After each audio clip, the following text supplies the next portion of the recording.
silang nala na and same high H squabble and all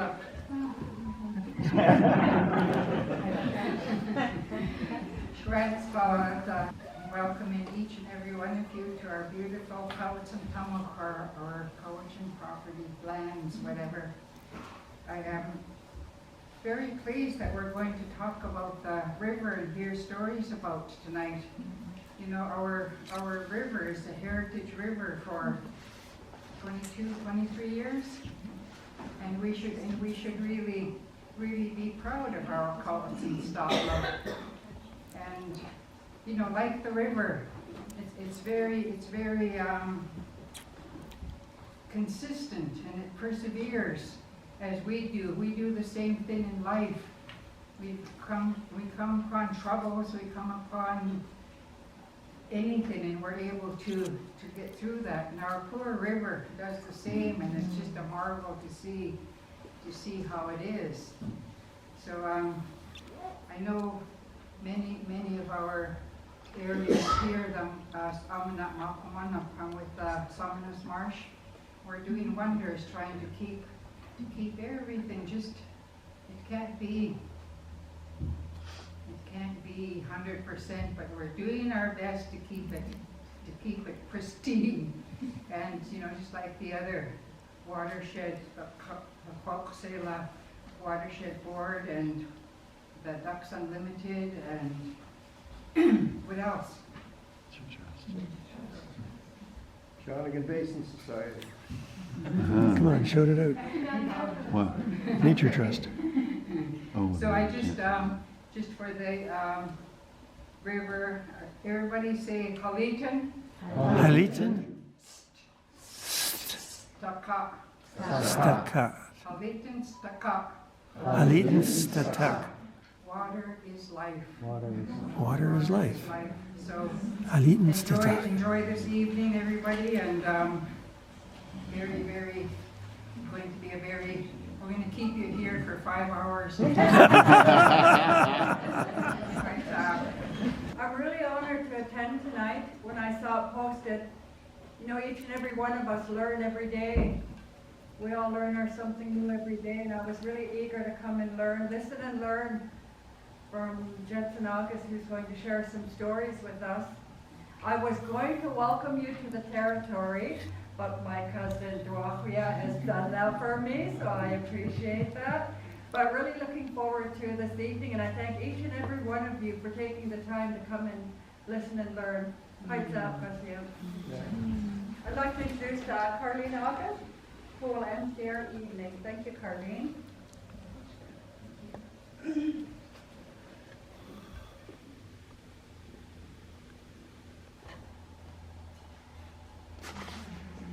Good evening, everyone. So grateful to be here tonight. So for anyone who is new, welcome. The speaker series has been running since around 2014 as a partnership between your hosts, the Cowichan Watershed, and the venue, Vancouver Island University. Fund and support is provided by Real Estate Foundation of BC. Can everyone hear me? I don't think the mic is. Yeah. It's just going to take a minute. Thanks. We are so grateful for the dozens of engaging and enlightening speakers who have educated us over the years on issues affecting our watershed, including our wonderful speakers tonight. Before we begin, I would like to acknowledge that we are gathered tonight on the unceded territory of the Coast Salish First Nations people. We thank Cowichan Watershed. I would also like to thank Cowichan Tribes Chief Philomena Cindy Daniels for opening and acknowledging the relationship between Cowichan Tribes and the Cowichan Watershed Board, the land and our people. So grateful for everybody coming together tonight.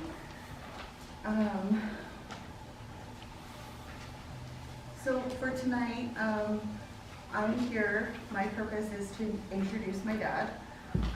My dad is very significant to me. He's built a 52-foot Western cedar dugout canoe which is utilized by our youth and community today, as well as a 32-foot dugout canoe. Not only that, I just slipped that in to brag, but my dad has significant knowledge on the traditional waterways of the Cowichan. The Cowichan is very meaningful to the Cowichan. We use it for traditional harvesting, traveling, all of that good stuff. And I'm gonna let my dad share a little bit more information about that. My dad is Jedson August. His traditional name is Careen. He comes from Cowichan traditional territory, as well as from the Duncan territory.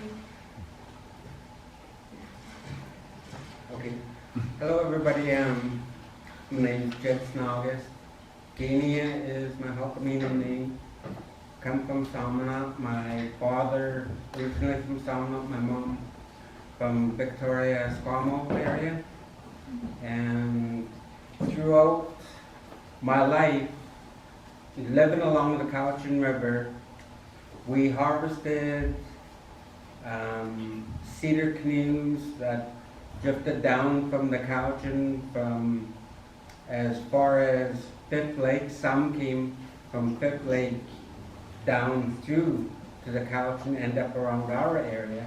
So that's how I got into canoes.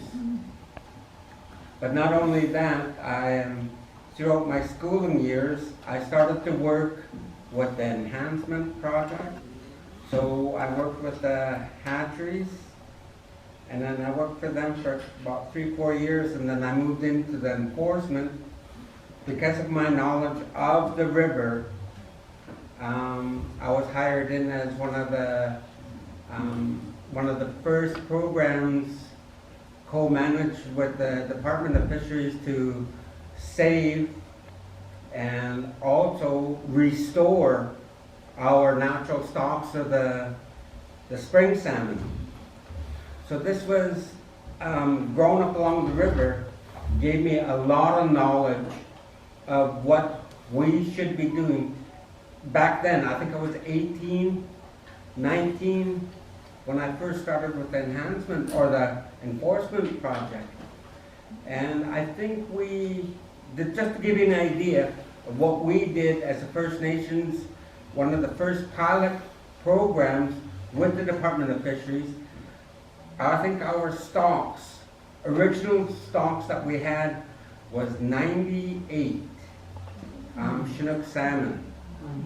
Then by the time we were in about our 6th season, we managed to get that up to 10 to 12,000.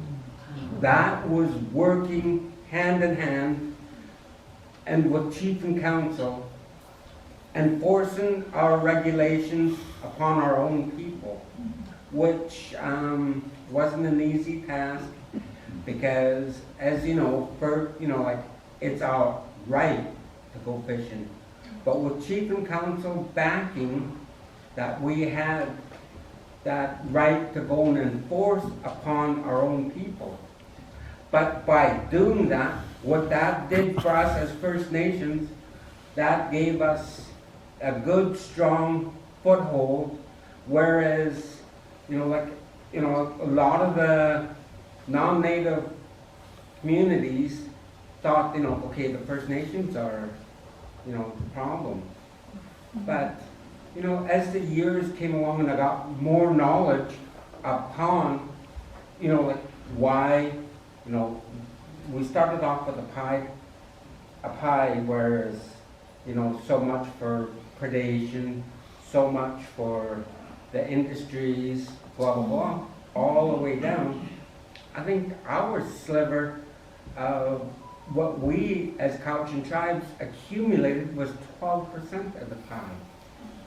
But yet we were the base scapegoat within the community. But we kept working. We kept working as a community to get stronger, more knowledge. We built up our stocks. I don't know what it is now because I've been away from the program for a while, But, you know, the numbers are still up there around 9 to 10,000 with an escapement, which is good. When we first started at 98, and yeah, so it gives me an idea for the amount of years that I, you know, worked along the Cowichan River, and I feel proud that I could work along it. Working with the Cowichan River, every high water, every winter, there would be a bunch of us elders that go racing along the log jams to go and look for cedar logs that were drifted and caught up in the log jam. Put our initials on there, get down there only to find, oh no, cousin got that one. And then the bartering would start at the, oh, who got that cedar log? It's, oh, so-and-so, okay, I know something he's got that I have that he could utilize, maybe we can do a trade. So that kept, you know, like our livelihood very much alive. You know, harvesting, you know, salmon, smoking salmon each year, different types of salmon that are utilized for winter ceremonies, this particular salmons that some elders won't eat, won't touch, but, you know, they'll always take something out. And, you know, as somebody who works with, you know, a smokehouse, ours wasn't a community smokehouse, you know, but we always worked with our members. We always found somebody that said, oh yeah, Jedson, he's got some salmon. He does that. Oh, he still does that. Okay, I'm gonna go see him. And, you know, that's how, you know, like I still live today, and I'm proud that I can still do that and utilize the river. And also, you know, I'm no longer with the enforcement section, but I go see the enforcement section of the fisheries, and you know, like if they have some in storage in the freezer, they say, okay, I know you're going to utilize it here, take it. And I feel grateful now because I was part of that process to ensure that we as a First Nations community work at not only saving our salmon, but also traditional values for our salmon. We utilized almost everything of salmon smoking. Yeah, so there's without the Cowichan River, yeah, I don't know what it would be. I mean, that's only my opinion, but yeah, there's so much things that I've seen and the changes. And then we even utilized, I worked with the building to ensure that we keep our riverbanks somewhat stabilized, where like along the Cowichan, or the #1 bridge, the Silver Bridge. I had the privilege of working with the company on the flood control that harvested all the gravel out of the river to build the dikes.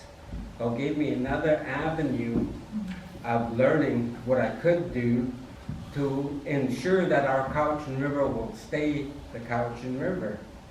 We tried to tame it, and to the best ability, we built the dikes, so we saved a lot of our lands, our farmlands on the lower end, the estuary. A lot of the gravel just came straight out of the Cowichan River for all the dikes, probably 98%. Yeah, so I learned a lot along the Cowichan River. Yeah, so yes. If anybody has any questions, we are opening the floor for questions and answers. We would like to hear from you if you have any thoughts or anything. Can you tell us where this canoe came from? Well, I can tell you that this canoe is a strip canoe that came from a couple of our designs that went into just this one particular design. But it came off of about 3 different dugout canoes that were built by respective elders that have since passed. We utilized the designs of each quality of each of the canoes. I'm not too sure if you can see the taper on the back end and also the front end, which will start right about here. Then that's where the rocker comes in, then the splash guards, and which allows the back end to swing a lot more faster, and which gives us, I would say, a good advantage because of our knowledge that we build a canoe that's gonna win. We're not gonna second guess, okay, is that canoe really gonna win? Do we know that canoe's gonna win? No, these are taken off of canoes that have been passed down from generation to generation. And the paddle designs have come a long ways. I got paddles here, like that's more or less a traditional straight shaft. But that's what we utilized when I was younger.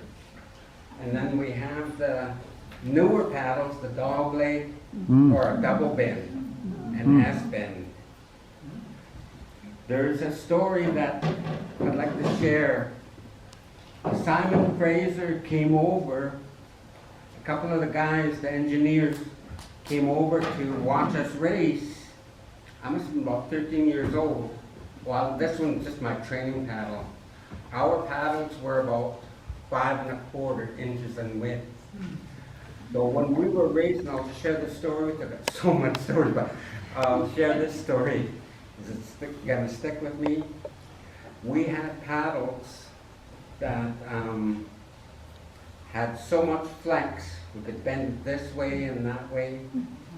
But when we were racing our canoes back in 79, 80,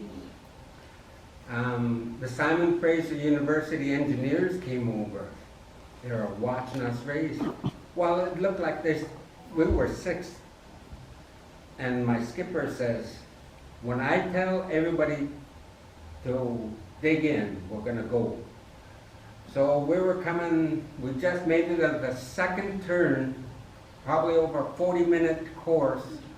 We were racing, and the second turn, our skipper says, let's go. Then that's when the engineers started filming us. We were in 6th place out of 40 11-man canoes, 40, 50-foot canoes. And when we started to reach, and that's all we did, this is Cowichan. This is Cowichan. We reach, all the other canoes go bang, bang, bang, bang. Super fast, 3 to 4 strokes to our 1. So we're reaching, and our skipper says, let's go. No urgency. It looked like we were taking our time. But from there, we took off probably about a quarter way to the last turn. We overcome the 5 other canoes. To place first, we turned at the last turn by ourselves. By the time we finished at the finish line, we were 1.5 minutes ahead. So what the engineers were there, they wanted to take our paddle. And they wanted to buy our paddle from us. Lestine, he says, awa. So we hung on to that. And one of the great canoe paddle makers was late Earl Williams. That was the one that I had. You could grab that paddle and bend it and flex it.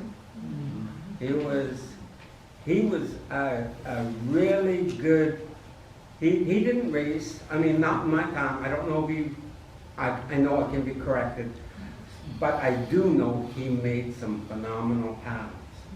When we reached that engineer was saying, it looked like we were racing mules. We were the stallions. We turned by ourselves. It wasn't even a contest. But that, gave me an idea of how long and how many hours, even before the first race went in, before we raced, our skipper ensured we had to have 200 hours in the water before we raced. So, our conditioning was second to none. And, we carried that even in the Voyager races. We raced from Departure Bay. And these guys, they're all Olympians, 6'6", close to 300 pounds. And they were laughing at my paddle, and they were laughing at my height. I went down, and that one guy says to his fellow teammate, "This is the team we have to worry about." So we were racing to close to Horseshoe Bay, and we were racing, and the tide was turning, so it was heading south. So August started chuckling. We darted up to the north end of the straits there. By the time we came over, we were in line to our target, and those guys got so excited. August said, "Okay, let's go," and that's all we did. Nobody got excited, and we just kept lunging forward. And I think they flipped over that line away from the finish line. Yeah, they finished. Yeah, they weren't laughing at us any longer. Yeah. And all those, as many years as I can remember, ARPA wouldn't allow us to show the other paddlers how we pried the canoes over. I'm not, even to this day, I don't know if any of the non-native race clubs know how to pry the canoe over and turn. Because even when they see us racing, they're still, like, wow, you guys can really maneuver those canoes around here. Yeah, so I think that getting back to our 11-man race, that engineer figured we were per stroke jumping our canoe 16 feet at a time. Yeah, and that's when Harvard said, no, we keep our paddles. We keep our paddles, we keep our technique. Yeah, and then they came up with different ideas. So these ones have theoretically a lot more forward momentum to carry the canoe and the paddler. So that's just one of the comparisons of the engineers trying to find more ways to, per se, that are better than ours. But all it broke down to is the amount of time we spent in the water training, the discipline we carried with the paddle. Where were the big races in Cowichan? Sorry? Where were the big races in Cowichan? Just a lot of them were held on Cowichan Bay and the lake, yes. Yeah, and I think I was just sharing with how we got a lot of the designs down Cowichan Bay. There's that. We got our down Capalis 1, is it? Is it Capalis 1? Below the Capalis 1. There was, I remember my grandmother used to, say, let's go watch on a Sunday. Everybody that would go there would share their designs, and they would bet. They didn't bet money, they bet clams, crabs, lingcod, you name it, whatever they were good at or whatever they had on hand, or dried clams, that was a good one. They traded ideas, and then after they traded ideas, then they'd come to, well, my canoe's faster than yours. Okay, I've got 10 pounds of clams. This happened on a Sunday down Cowichan Bay, Palace 1. So Grandma says, how many pounds of clams do you got? Well, I got about 50 pounds. Well, what are they betting out there, Grandma? Don't put the whole clam. Grandma says, okay, well, we'll go 15 pounds then. And then, after sharing all ideas, that was our idea of, keeping our designs and sharing designs within our community. Because even to this day, I won't share our family designs with Saltlet, Snitnamo, Snitnawis, that's our. We'll give them a canoe, but it won't have the same quality.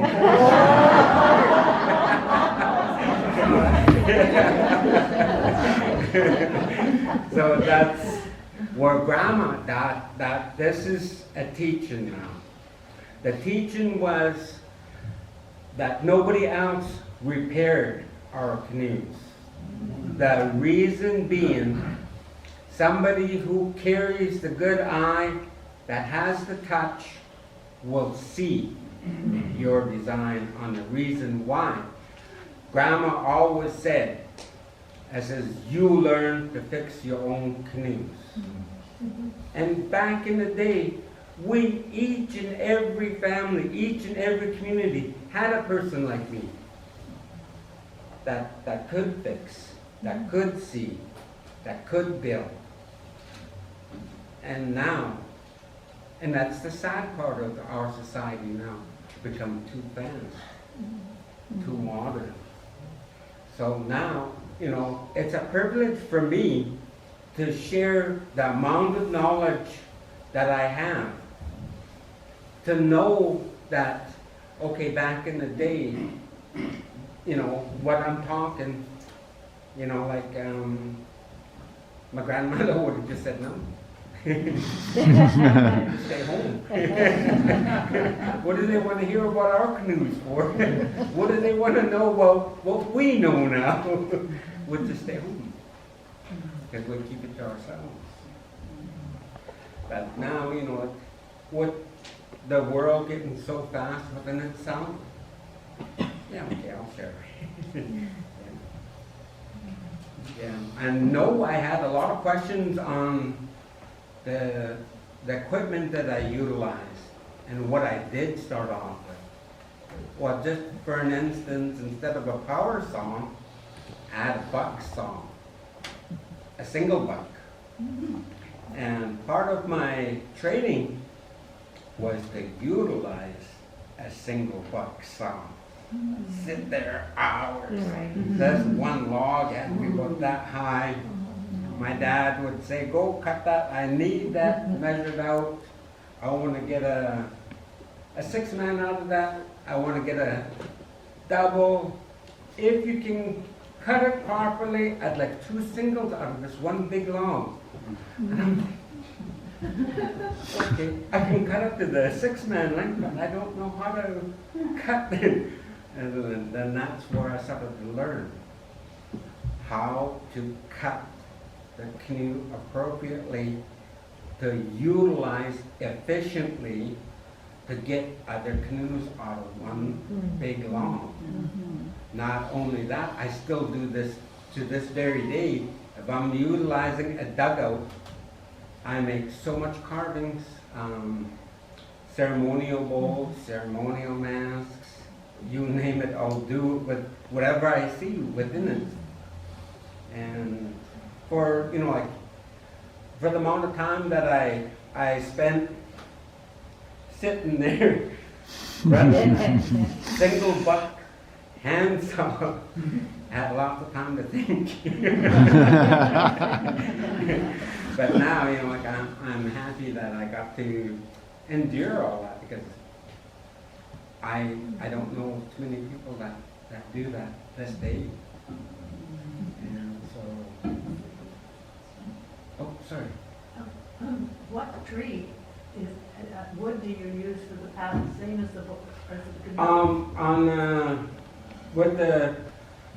I'll go with the old man, Earl Williams. He used a vine maple, because that's the secret. Yes, it's a lot more flexible than the western maple and the eastern maple. The eastern maple is a little more burly and will be a lot more quicker to break, as opposed to the western maple. The western maple was flexible, but not per se as flexible as the vine maple. The vine maple, he was a logger by trade, so he knew where all these trees were already. So he'd be loading his crummy up at the end of the day or end of the week. Oh, where's Earl? He's gathering his maple again. He must have found some vine maple. I think it was Ralph, Johnny, I was saying that. I think he did. I think it's a safe bet, he says, because they're all shimming along in the crummy to get in. Because he had all his maple. Yeah, so he was one of the really last great solid paddle makers. Whereas now I'm laminating the yellow cedar and the red cedar. The shaft is laminated, but also it's armored with, I said, excuse me sir, are you okay? And I was switching my partner. And I was going, you know, like, hope, then, you know, hoo, hope. I'd switch again. Hoo, hope. Okay, we're getting to the curve. Hoo, hope, hope. You know, right at the rapids where we have to, you know, like, buck the current a lot more. Then we just get above the rapids and we start that reach. And those people wait for, are you okay? We could hear you. I said, no. And well, I didn't think they, you know, I could be heard. They heard me while they're driving. Actually, that was me, Wayno. Oh. Yeah. But there's so much livelihood that was involved with our Cowichan River. And, you know, like I always said to the Department of Fisheries that we don't own the river. We belong to the river. We belong to it. Because it's our livelihood. It brings us life every year, no matter what time of the year it is. Fishing season, you know, I will still do about anywhere from 200 to 400 salmon. But a lot of those salmon that's going to be utilized is going to be for ceremonial use as well. So that's something I still take pride within, that, you know, because we're gifted with that knowledge to help our community and now our neighboring communities. So a lot of our neighboring communities will come to us for that assistance because they don't have the salmon, but their elders still recognize that we as Cowichan still practice our cultural, you know, that's been passed on since almost the beginning of time. So I was asking Grandma, and she says, well, I asked her, how old would our ways be within the smokehouse? Grandma just laughed. She spoke very little English, were having duck soup and she fried her bread. And she says, well, we've been doing this well before the first white man come to visit us, she said. That's how long, that'll give you an idea in your books while you go to your school to learn of how old our traditional ways of smoking is. So that's still a lot of our cultural ways that even within not only our disciplines with our canoe, but our ways of life. And I'm really grateful for our Cowichan River, because it's provided us with, well, the ducks, the salmon, the trout, the steelhead. And so I feel fortunate that I got to work with the enhancement project first, and then the enforcement section. And there isn't a thing that I don't know about the river. Or I have an understanding. I know there are some members of the Cowichan Lake and River Stewards in the room, and they have a real interest in Shaw Creek. Mhm. And last summer when, at the Celebrating Water Festival, you were telling me about Shaw Creek, that you used to go all the way up there to collect materials. Yes, I think I mentioned that as well as Cottonwood Creek and McKay Creek. They all went in and funneled into the Cowichan Lake. Then it drifted down. So that's how we got a lot of the bigger trees from the Fifth Lake and the Nanaimo.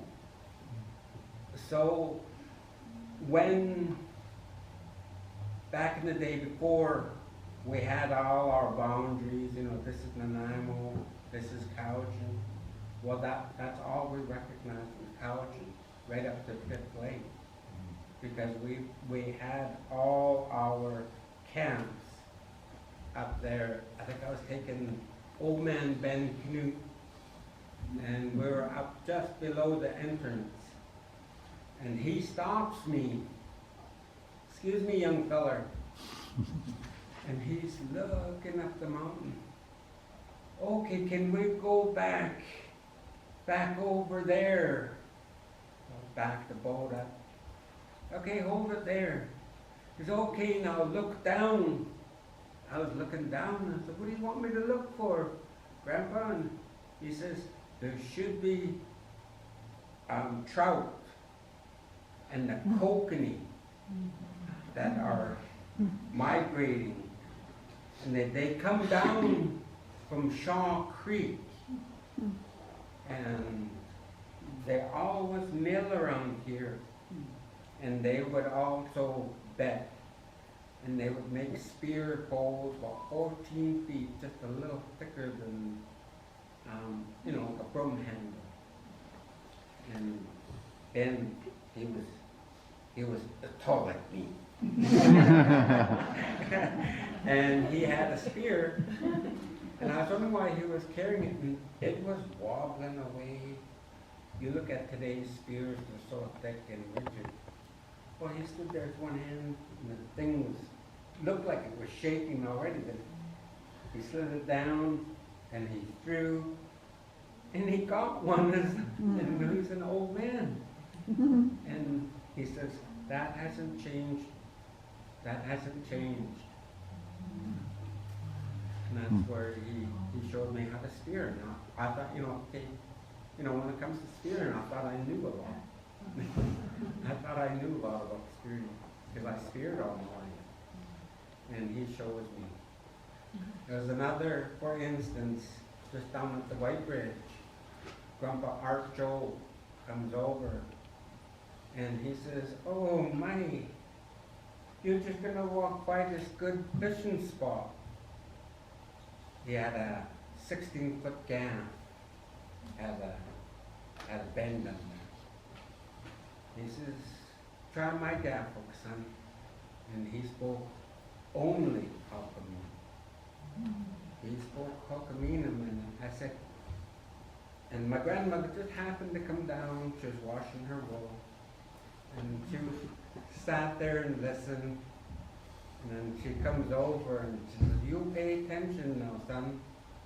She spoke broken English. So he speaks, and he says that canoe, or it's like it's under the canoe here, that bent piece would slide under. And he says there's a pocket, that's a big rock there, and the fish like sitting there. Then I asked him, why is that bend there? And then that's so when you're hooked, you feel that salmon, and then you pull it, it inverts the salmon. Mm. So when you're pulling the salmon out of the current with a 16-foot pole, you're not going to gouge or rip it. It's going to become docile, and it allows you to pull the salmon up. And I always wondered why he made his hooks that way. You go and you watch him, and he's cutting the ironwood or the hickory, and then he'd burn it after he shaped it. And then I asked him, and then Grandpa Abram Joe comes over and says, "Oh my, you still don't know how to make that yet. How old are you?" I didn't answer much, just smiled. I was scared of him. And then he says, "See, you got that, but you forgot to burn it." I was like, "Okay." I did. I forgot to burn it, and I made that hook, and then they were all standing above the bridge, and they're all laughing because they're talking over coffee when they go back home. I'm going to bet that Jedson's not going to catch that time because he's going to lose it. And then Abram says, "No, I think he's got it," and they're talking in Hokomenum. And they all went to my dad's place, my grandmother, Marcelia, Abel, Abram, all got there, and Dad, and my late Dad, and Uncle Harold, they get there. I said, "Oh my, what did you do now, son?" I said, "Nothing, I was just fishing." He said, "Well, how come all these guys are betting on you?" I didn't even know they were betting on me.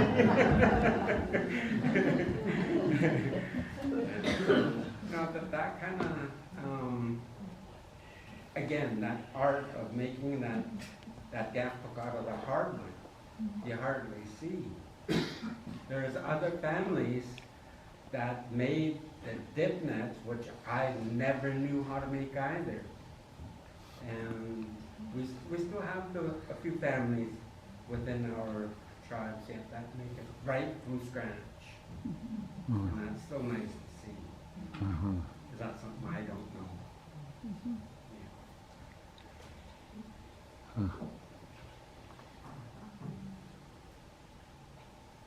And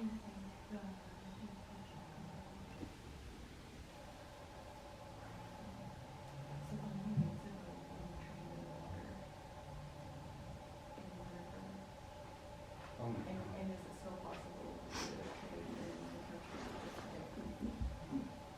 Yes. I started training back in the river back in I was just 12 years old, so it had been about 1978, 79 when I first started training in the river. And my daughter was just asking me how many years, so I didn't train all, every year in there, but when it comes to stiffer competition, that the neighboring tribes had somebody who came along and just knocking everybody's boots off by winning, would revert back to our discipline of training within the river. So I started training when I was about 12 years old, and I was determined to win. So that was my biggest secret, my biggest weapon was training in the river. If you could pull the river, Grandma says, if you could learn the currents in the dark, that'll be your biggest asset of learning the current from the bottom of your canoe. Once you can learn that, utilize it in the race, then you'll become a better paddler. Everything that we did within our training, we exercised within life.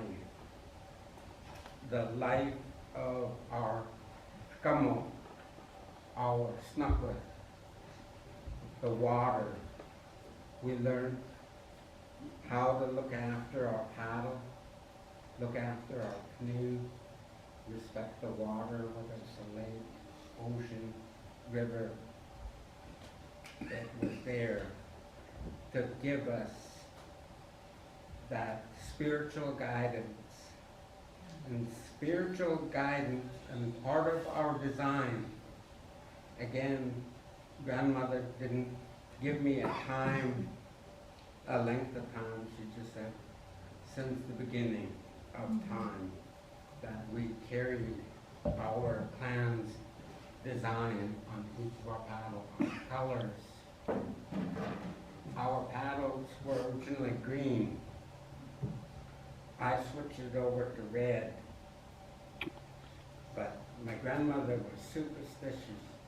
She was superstitious. She didn't want us to use red. Why do you like red? Well, you utilize red in different things, but not on the paddle, she said, because it's a symbolization in her eyes and her interpretation of arrogance. That we know, you're letting everybody know, you know. So that's what my grandmother wanted me to stay away from, and why we carried coral green on our paddles. But, yes. What does coral green symbolize? Green is just a neutral color. A neutral color of teaching and understanding through my grandmother's eyes. She didn't like red because it's loud. Loud says, we're here. Yeah. And that's what Grandma was saying, that I was saying every time I used color. But it grew on.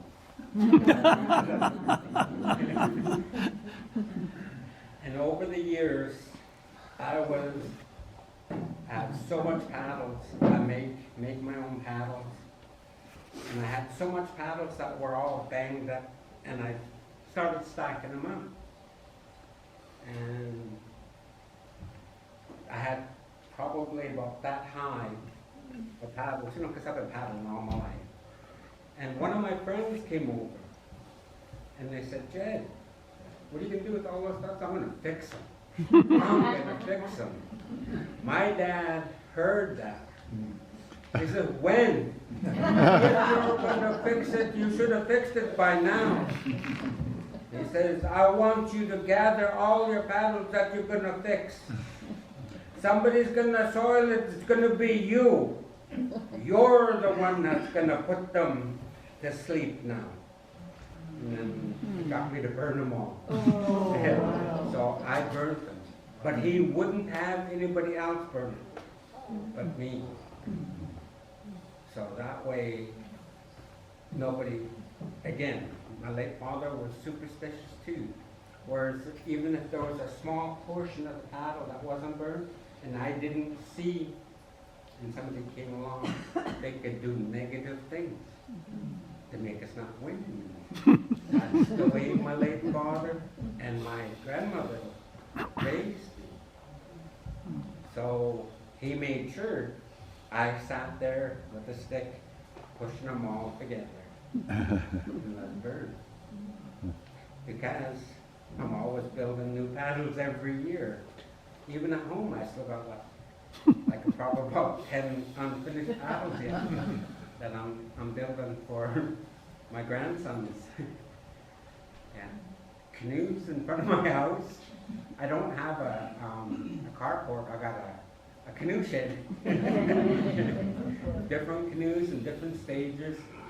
And I was really grateful because, you know, like I was telling one of this young lady here that I had a stroke last year, and I can't, you know, I'm grateful because through that stroke, it opened my eyes to see, you know, like when I felt bad in the hospital, I felt, you know, okay, oh geez, nobody's coming to see me. Then I'd walk around the ward, and I was, you know, hey, this young guy is 22 years old. He had these spinal nerves severed, blah, blah, blah. This lady lost her eye. And I said, why was I wallowing again? And I'm grateful. Thank the Creator. Thank all my relations for allowing me to be here, to be speaking, to continue on with our teaching, to carry our teaching, pass it on to our grandchildren, my grandsons, granddaughter. I feel grateful for that now. And now, you know, yes, I still have a few negatives, but, you know, I figure the Creator's going to help. You know, even if it doesn't, I'm still here. I'm happy, I'm smiling. Did you have teachings about women handling your Yes, stroll or your mother? all of the above. All of the above. I'll share the teaching with just my paddle alone. Whereas nobody else touched my paddle with my dad or my brothers. And to have my canoe would be, if I had the canoe in a place where somebody could step over, my grandmother always said, don't you let nobody step over. So how are you going to stop everybody from stepping over it, Grandma? That's a simple one, grandson. Don't be lazy. Put it up on the canoe where nobody can step over it. As here, for example. Simple solution. Yeah. And you're asking me. So there was a lot of teachings and disciplines that was carried along with, you know, especially when I was winning the singles. You know, I just didn't win one or two races. I didn't win one or two weekends. I'm talking years of winning. With those years, took a lot of dedication and discipline. And again, I'm grateful for everything that I learned throughout my lifetime, for all the paddlers that I've raced with. I'm honored. I'm honored for all the canoe builders that were ahead of me that aren't here anymore. I carry not only, you know, like I can't say that it's mine. I'll never say it's mine because it's all ours. It's just something I kept alive within myself. But I carry their words, and I'm proud to say that it's not my teaching. It's just one of our ways passing down the teaching. And by that, that's what I'm doing here now. Talking, sharing, stuff I would have never done when I was younger. But one of the things, like orally, I was speaking on a bracelet with this other young lady that purchased a bracelet off me, and I shared that story with her. We were, even when my grandmother was still alive, I was never allowed to share or no, write down the story. That was one thing I was forbidden to do. Those stories are ours. So we tell, Grandma says, if that story is meant for that person, it'll stay in their heart. If they want to learn it, they'll learn it. you tell it. If it doesn't stay with them, don't worry about it. Maybe it wasn't meant for them. Keep going about your business. Share the story once. Leave it at that. Not with how all the stories, the designs, stuck with us. We had to pay attention. And Ted, sheeshless. No ears, stubborn. That, had a lot of that when I was in there.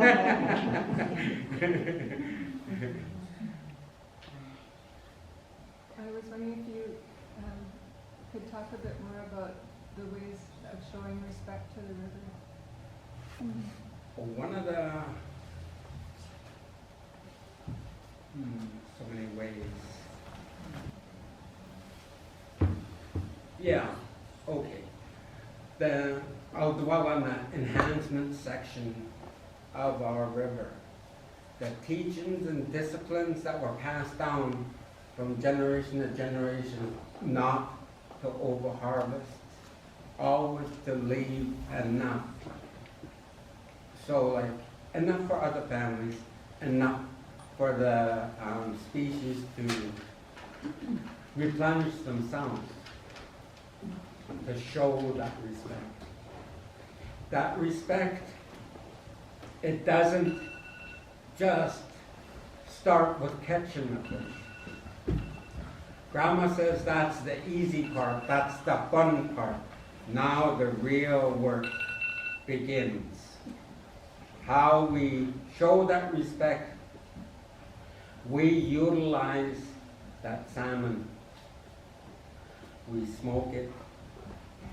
Whatever we don't use, we properly dispose of. A lot of the times we're taught to bring it back to the river, like the ribs, the heads, the tails, the fins. When it's just left out and it gets hopping around the smokehouse, Grandma always got upset. That's disrespect. You want to keep your art alive, you'll learn to look after what you catch. Catching it is the fun part, but processing, looking after it. And then also the respect that you carry, you share your gift. The gift of smoking, the gift of canning, the gift of catching. Some people, like just want to smoke salmon or just want a fresh salmon, go bring them on. And that's how the respect, the keeping all our traditional ways is as a gift. Keeping that alive is one of the biggest gifts that we got to learn. And I know now that's helped me out a lot.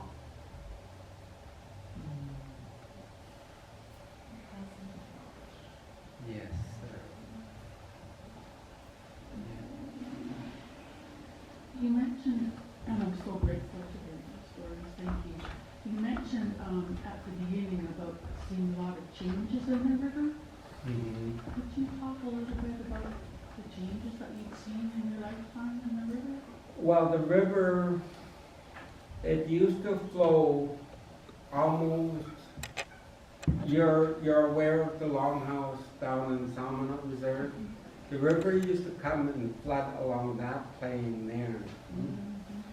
And then also from, I think it's Smitty's, is it Smitty's? And along the London Jugs area, there used to be creeks there. So before all the dikes came in, that's the changes that I've seen. And along the Cuxila, before the dike system came in, along, I think it's at one time it was Dinsdale Farm. They used cars they use cars as a banking system to save their farm field. You can still see them there to this day. So they're still there. So those changes that I have seen along the end of Mission Road, well, there used to be a creek there, was supposed to be a salmon. So that's a change. You don't see that. You still see the salmon on the floods down on the lower end of Sahilton when the water comes over. I've seen some of our relatives spearing salmon off of that road. Yeah, so that's the closest thing I've seen, though. Yeah, so there is a lot of changes. Another, for instance, is the big clay bank. I think it's just maybe about a quarter mile away from Stoltz Pool or in between there about. So that was always a big issue, even when I first started with the co-management with the fisheries, was the erosion of the clay banks. Now, the reason why it became a problem was because it would kill off all the smolts every spring during the heavy rainfall. Plug up their gills, blind them when they come out of their eggs. So those, and now, through years and years of negotiating with different societies, I actually don't know exactly what they did, but I understand they now have stepped up the clay bank, so when it doesn't per se erode as bad as it used to. So it saves our salmon. Yeah.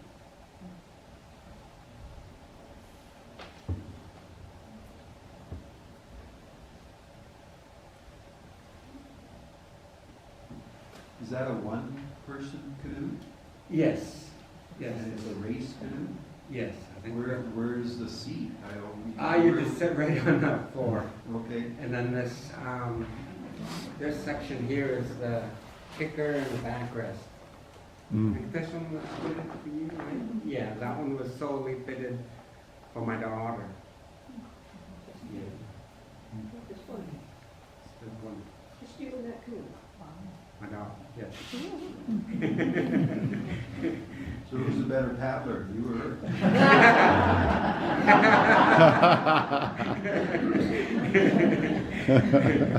Yeah. One of the things I really like about, as a canoe builder, that our teachings that my daughter has carried on, well, I could build and I can sit down with my granddaughter and she can tell me what she would like to see inside a canoe, for a canoe. Like I was doing a double, and she says, "Papa." I said, "Yeah." And she's subtlety in her own little way. "Papa, why are you doing it this way?" I said, "Well, I want a little more buoyancy, so I want a little more width. But if you add width, won't you slow it down?" I said, "Well, we can always take it away, sweetheart." "Yeah, okay, I don't want anything that big anyhow." So I shaved it down a bit. and she's already, at that time, I think she was about 13 or 14 at the time, and her knowledge and what she already wants to see within a canoe, it overrules me. I'll put it that way. Her opinion, like everything's yes, sweetheart. Another one was when I was building the 50-foot canoe. I think we sat her right down in the bow. And yeah, okay, this will do. All right there. So we put the crosspiece right there. And it was fitted right to her. And that's the canoe, the 50-foot canoe that I built for my daughter. Well, it was my granddaughter, that was politely telling me what she wanted to see within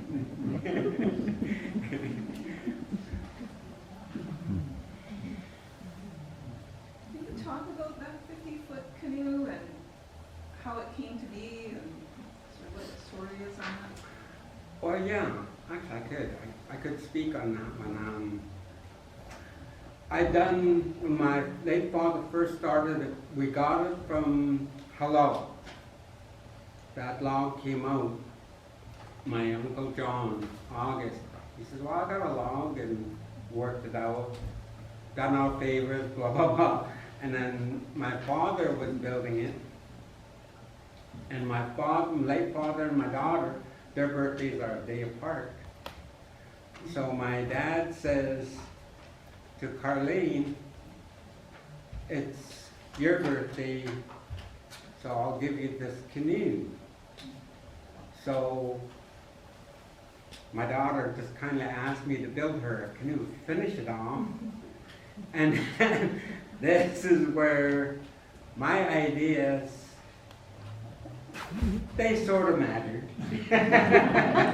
Because my granddaughter gets her qualities from mommy. I made a canoe, and well, I'll speak on the head part, the bow of the canoe. I wanted an Adam's apple on there, which is, indicates a man. Well, my daughter didn't want that. She says, I don't want that, Dad. All right, then it's gone. And then that was just the one. Then on the width part, I think I sat there for almost a good couple of hours playing around with the width because I had to split the canoe to get the desired width. Woods would be compatible for racing, good on the turns, good in the calm weather, good for the children to turn and carry. And my daughter was very meticulously chatting with me on what I should do for the height of the canoe. She wanted the canoe built specifically for the junior buckskins, which is 16 and under, and the ladies. I said, well, I want a couple more inches on there, sweetheart. Yeah, but you guys will be using it all the time. So we raised it, and it's a nice canoe. I'll put it that way. It's a nice canoe.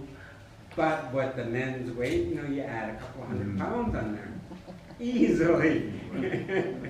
And that canoe's not built or structured for that. Man, yeah, I wanted the canoe a few more inches higher. So I lost that battle, obviously.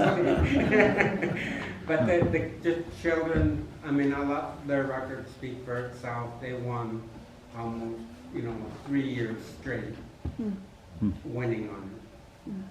Quite handily too. It wasn't, just a win. How many paddlers in a 50-foot canoe? 11. Oh, okay. Yeah. And then normally the canoes are 40 feet, but again, I lost that battle. And what was the length of your canoe again? I mean, 6 man? Yeah, so anyhow, normally the 40-footers hold 6 men, or a 6-person, I'll put it that way. A 6-person would be normally 40 feet. But then, it boils down to what a person, the owner wants within the canoe. And then I'm there just to build. I'm back to the question of the tools you use. Oh yeah. Do you use modern tools or do you strictly? I use a lot of the modern tools now. Okay. Well, when I first learned, my father wouldn't allow me to use power tools. Everything was D-ads, elbow ads, hand sanding. Yeah, I wasn't even allowed to use electric plane or electric sander on my canoe. Everything had to be done by hand. And that was the last canoe that my father built for me was a little 24-foot foreman, which was just reintroduced to our circuit. And yeah, that little 28-footer, you know, it already has a huge legacy of winning. But my father was meticulous on what he wanted, and he didn't want no power canoe. So I was there up there with my hammocks, my single buck, Diads. Is there anything now that you would do by hand still? I still sand by hand. When I want, what I see within a canoe, I can't get with a hand plane or a power plane. It's just going to be massaged into the finished product. So, yes, I still work by hand. 2 questions. How much does that canoe weigh? This particular canoe weighs approximately, I'd say anywhere from 22 pounds. Yeah. And how do you figure out the balance point, because each person's a little bit heavier? Well, that's when my grandmother, grandfathers, granduncles were still alive, they all worked with a person's weight, a person's height, and then they had it all marked out. So all this, you know, with my height, I think it was my granduncle Gibby was about the same height, same weight, and get him to stand. So yeah, okay, that's close enough. And then go sit down in there, and then over years, that's how that came out. And I bet you if you measure from there to there, it's going to be 8 feet, probably 8'5", 8'6", 8 feet 6 inches to the kicker. Then from there is going to be about 30, 38, 39, maybe 40 inches to the backrest. So over the years, there are always pre-measured because of they've done it so many times. Redundancy. They always knew. They knew exactly, you know, okay, your height. My other granduncle's 6'2", you know, 200 pounds. It'd be moved around a little more.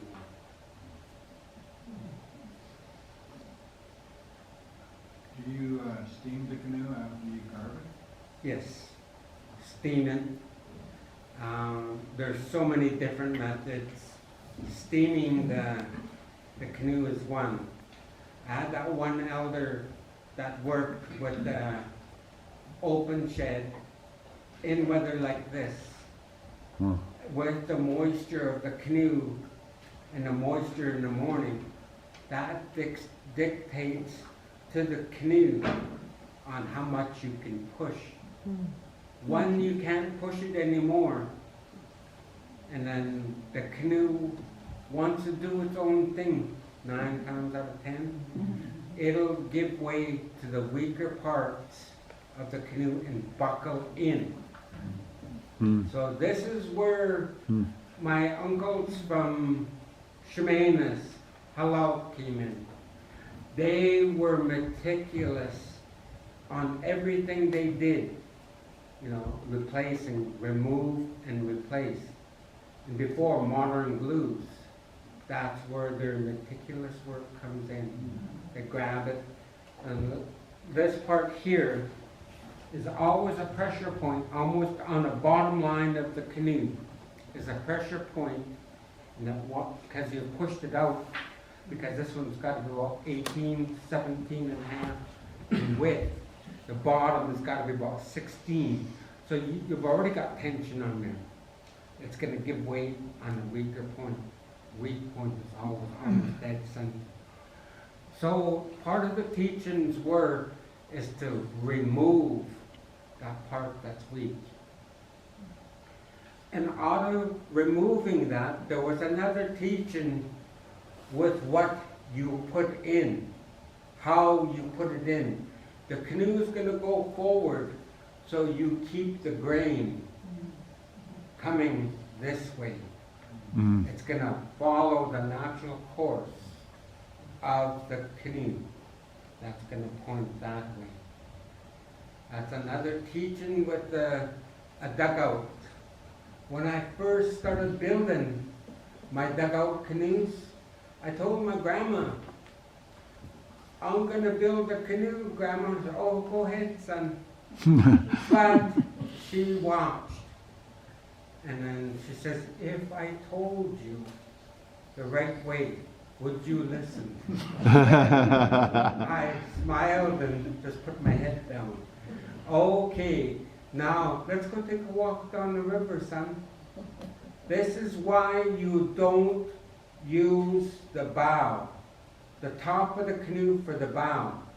You use the root section, the butt end of the canoe. Why? Why you use it is because even in a log form, when that log is drifting downriver, Mother Nature is telling you which way you should be going, that it's following the natural course of life. The bow, the root. Which way does the water go when it feeds the top of the canoe? Goes up the trunk. So you follow the natural course of Mother Nature. You'll never win if you go against it.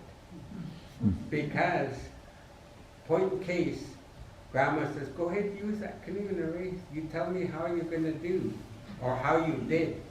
I kept diving in on my canoe. Now do you know? Okay, Grandma, I know that. But it took me that canoe to learn. So even to this very day, when I build a canoe, I still won't utilize the grain backwards when it's going to the bow. It's part of the magic, I believe, that we still exercise within our tradition. It's going to follow the natural course of the tree, assist the growth. Something that we learn. Thank you for your stories. I'm really enjoying them. I'm curious about one thing. You mentioned river travel. Were there traditional canoe designs that were used exclusively on the river, just used for river travel alone and nothing else? Yes. They're similar to the ocean-going canoes. They weren't had much width, but they had just as much buoyancy because of the design and the flair that the canoe builder would utilize because we're going to be paddling. Let's just say we stayed down in Greenpoint, but we're going to travel up to Fifth Lake. So we would get a canoe builder, if we didn't have that within our family, would hire our uncle to come down and share that design with us, to utilize that design that would get us from Greenpoint to Nanaimo's Fifth Lake. Because even when I took Ben canoed up there, there was some archaeologists that said, oh yeah, we found a midden.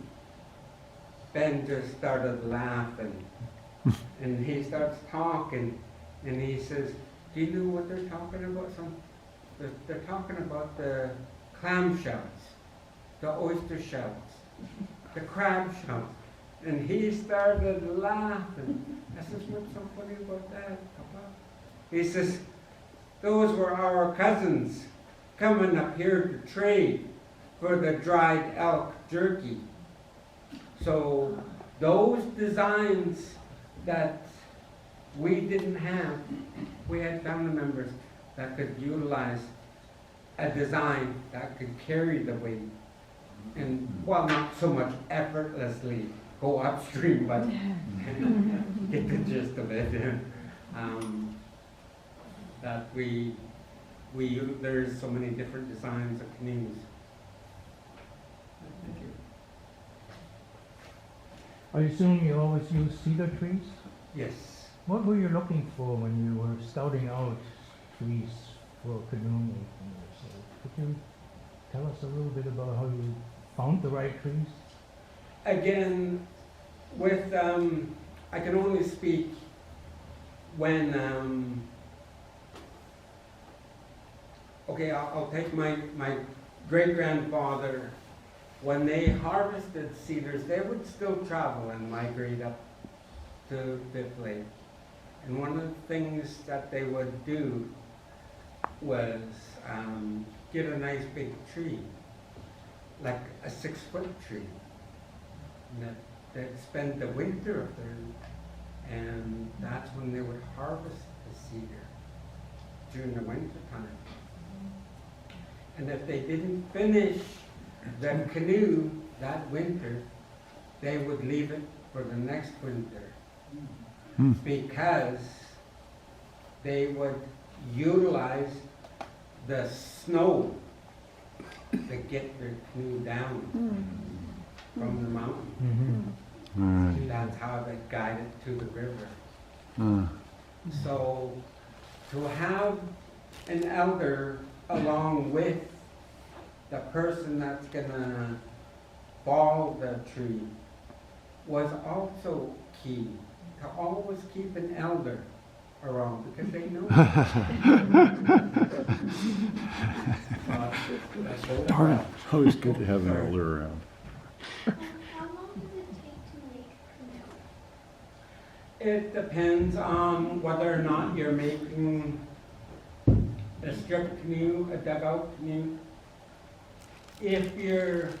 I will still go with 4 years.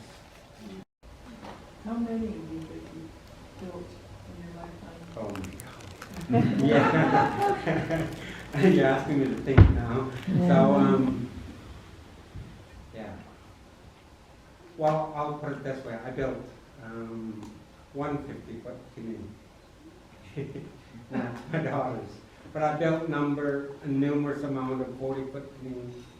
I worked on a bunch of different river canoes with my late father, with my late grandfather.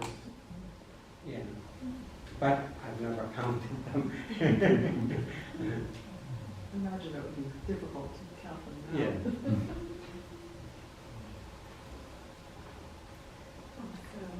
Well, we're going to wrap it up with the talk about Watson Stotlow. I do want to thank my dad, Jedson August, for sharing information on how he's connected to the river and how we used it in our traditional ways. So hi, Ivka. Thank you everyone for coming. This is modern. We only used the dugout canoes that we referred to before, but now most of the canoe clubs have switched to this. But still, some races will not accept the single ones. They think it's an advantage over the dugout. So thank you both for tonight, and thank the Cowichan Watershed Board. So it's been a real honor for me to be in and out of the Cowichan Watershed Board probably for like the last maybe 10 years. And I've come in and out of there on different roles, and I'm currently part of it as co-chair. So that's why I was really interested in coming tonight and listening and learning from you guys. Thank you, Carleen. I thought